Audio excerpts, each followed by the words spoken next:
Today we're charging into the story of Raichu, Pikachu's big brother, looking at its name, its odd place in localization history, anime appearances, game highlights, and some of its popular TCG cards.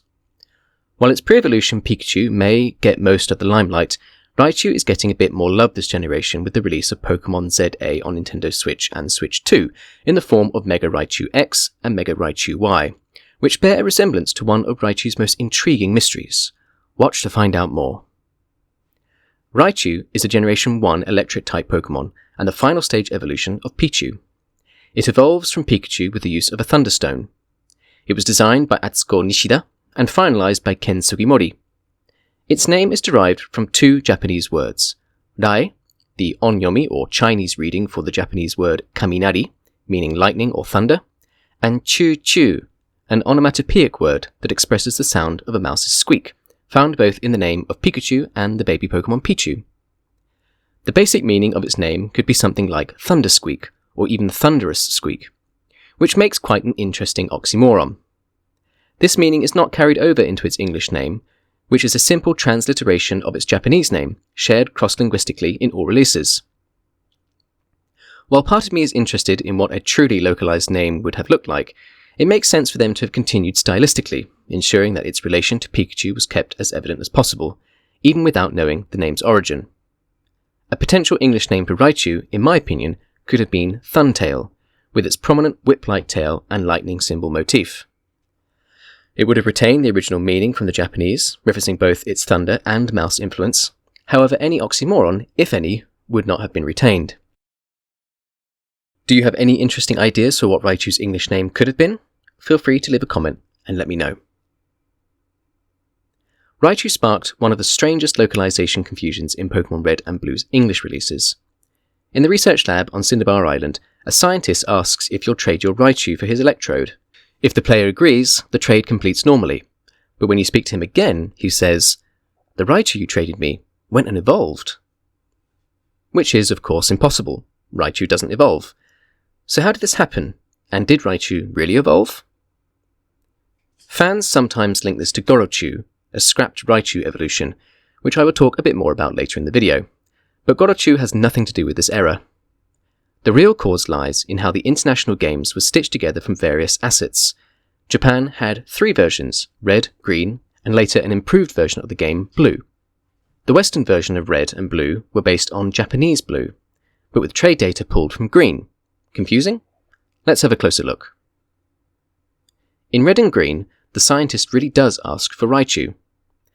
The Japanese text reads, "Kore kore kimi Raichu mottoru? Washi no marumain to koukan shinai ka?" The official translation of this text is, "Hello there, do you want to trade your Raichu for Electrode?" But a more faithful translation could be, "Hello there, do you have a Raichu? Won't you trade it for my Electrode?" Whereas in the Japanese version of Blue, he asks for Kadabra, which does evolve into Alakazam when traded. "Kore kore kimi Yungera mottoru? Washi no goron to koukan shinai ka?" After you trade your Kadabra for a Graveler in Pokemon Blue, the man says, "Ano Pokemon wa shinka shita you da." That Pokemon seems to have evolved, which is perfectly logical in the Japanese version of Pokemon Blue. But when the English build combined Raichu's trade slot from Green with Kadabra's dialogue from Blue, Raichu inherited the evolution text, thus resulting in one of the most confusing lines for children back in the day, baffled by this mysterious Raichu evolution. This mistake was fixed in Pokemon Fire Red and Leaf Green, in which the scientist asks, with a much better translation of the original Japanese text, "Hello there, do you happen to have a Raichu? Would you agree to a trade for my Electrode?"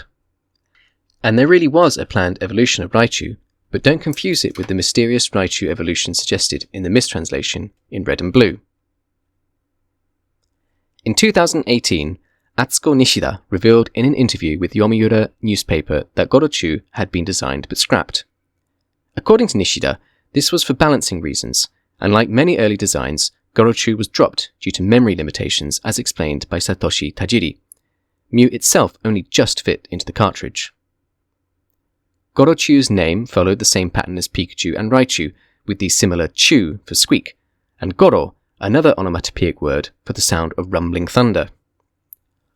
While Gorochu didn't make the final cut, in February 2019, assets from Pokemon Red and Green's prototypes were leaked, which included a back sprite for Gorochu. While some fans speculate that one day we will finally get to play with Raichu's evolution, it seems highly unlikely, if not impossible, since we already have the standardized maximum 3-stage evolution set of Pichu, Pikachu, and Raichu. Some of its design elements, however, appear to have made it into the recently announced Mega Raichu X and Mega Raichu Y, who both have more pronounced fangs and horn-like appendages, and will undoubtedly be forces to be reckoned with. Gorochu may remain a lost legend, but Raichu is finally getting its Thunder God moment with its new Mega Evolutions in Pokemon Legends ZA's Mega Dimension DLC. There are lots more scrapped Pokemon to explore, so let me know in the comments if you'd like me to cover them in future. Now that we have untangled Raichu's localization mystery, let's look at how Raichu actually performs in the games themselves. In Generation 1, Raichu was one of the earliest fully evolved electric types available. With strong speed and special stats, it could hit hard with moves like Thunderbolt and Thunder. It was horribly weak to ground types, but with the release of Pokemon Stadium, it made it possible to obtain a surfing Pikachu, which could then be evolved into Raichu. Unlike Pikachu, who magically produced a surfboard to ride, Raichu would use its lightning bolt tail as a surfboard, a trait which was then implemented into the design of Alolan Raichu in Generation 7. Alolan Raichu combined Raichu's electric type with Psychic, and it remains the only Pokemon with this typing pair to this day. Raichu is often overshadowed by its pre-evolution Pikachu. Even its Ultra Moon Pokédex entry states, Pikachu no sugata ga suki na toreina mo oku, nakanaka sugata wo mikakenai Pokemon. Because so many trainers like the way Pikachu looks, you don't see this Pokemon very often. But it's now getting the spotlight in the Mega Dimensions DLC, and I'm sure it will gain popularity once again and create a niche for itself. While we're on the topic of Pokédex entries, let's have a look at a few more. While looking through Raichu's Pokédex entries, I compared the original Japanese text with their official English translations. Most are faithful, but there are two notable errors. In Pokemon Sapphire, the Japanese entry reads, 弱い電気を全身から出しているので、暗闇ではうっすら光って見えるよ。尻尾を地面に刺して電気を逃がす。My translation for this would be, it emits weak electricity from all over its body, giving it a faint glow in darkness. It plants its tail in the ground to discharge electricity. The official English translation, however, read, this Pokemon exudes a weak electrical charge from all over its body that makes it take on a slight glow in darkness. Raichu searches for electricity by planting its tail in the ground. Here, the verb nigasu, to release or to let escape, was likely misread as sagasu, to search. This small slip turned discharge into search.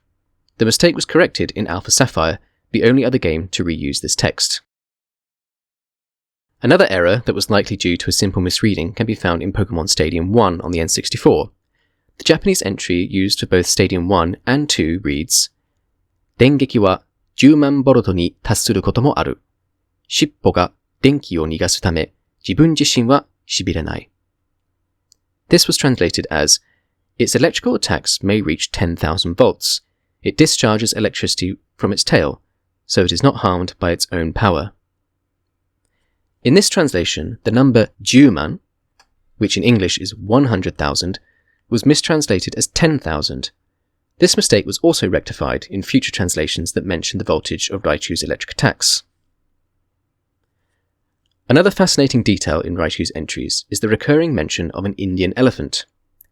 In the original Japanese Red and Green, the GBA remake Fire Red, and later Pokemon Sun, the entry states, 電撃は10万ボルトに達することもあり、下手に触るとインド象でも気絶する。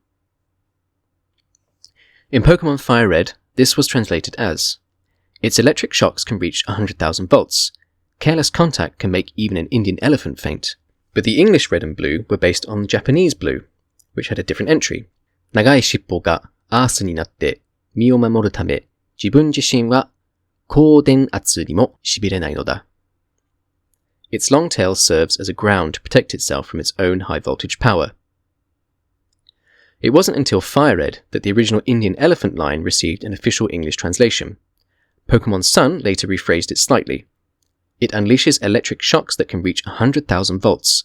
When agitated, it can knock out even an Indian elephant. Finally, Legends Arceus updated the reference again, swapping the real animal for the Pokemon Copperajah, itself inspired by the Indian elephant. Back in the era of Red and Green, references to real-world animals and places were common in both the games and anime, but over time, these were replaced with Pokemon World equivalents. Raichu's most iconic anime moment came early in the Indigo League series, in the episode Electric Shock Showdown, or Dengeki Taiketsu Kuchibajimu, broadcast in Japan in July 1997. In this episode, Ash attempts to take on the Vermilion City Gym Leader Lieutenant Surge and his overwhelming powerhouse Raichu. Mocking Pikachu's weakness and Ash's hesitation to make Pikachu evolve, Ash is torn on whether he wants to make his best friend evolve or not. Ultimately, Ash's decision was not to have Pikachu evolve, and they changed tactics, focusing on Pikachu's speed and abilities that Raichu lacked because Surge evolved his Pikachu too soon. Pikachu symbolized the underdog, and with his victory against its stronger evolution, cemented its role as the franchise mascot. This theme was later revisited in the Diamond and Pearl series, in which Ash and Pikachu yet again have to overcome a strong Raichu in his battle against Shaw. Raichu has remained a frequent Pokemon in the anime, highlighting its raw strength, rivalry with Pikachu, and its evolving role across generations. Raichu's first trading card appearance was in the original base set. This holofoil card gave Raichu a place alongside Pikachu in the earliest days of the Pokemon TCG, and it remains a nostalgic collector's piece. Then came Dark Raichu in the Team Rocket expansion. This card is historic, the very first secret rare, numbered 83 out of 82. Its surprise inclusion set the stage for the secret rare tradition that continues today. Lieutenant Surge's Raichu brought the anime rivalry into the card game. With powerful attacks and iconic artwork, it became one of the standard gym leader cards. More recently, Raichu teamed up with its Alolan counterpart in the Raichu and Alolan Raichu GX Tag Team card. The card was both competitively viable and visually stunning, with alternate art and rainbow rare versions prized by collectors. From the very first holo to the first secret rare, and from gym leader spotlights to modern tag teams, Raichu's cards may not be as numerous as Pikachu's, but they've left a lasting mark on the Pokemon TCG. From mistranslations in the Pokédex to its role as Pikachu's rival, from battles in the anime to milestone cards in the TCG, Raichu has always stood in the shadow of his famous pre-evolution, yet it's carved out a legacy all of its own. Whether glowing in the dark, surfing through the skies in Alola, or appearing as the very first secret rare card, Raichu proves that even when you're not the mascot, you can still be unforgettable. And that's the story of Raichu, the thunder that never fades. Thanks for watching, and stay tuned for more videos in the future. We've seen how Raichu's story sparks across games, anime and cards, but next time we're diving into a different legend. From mistranslation to cultural nuance, the world of Zelda hides secrets in its words. How do localization choices shape the way we experience Hyrule myths? Next time I will be looking at a specific moment in my first ever Zelda experience, Ocarina of Time.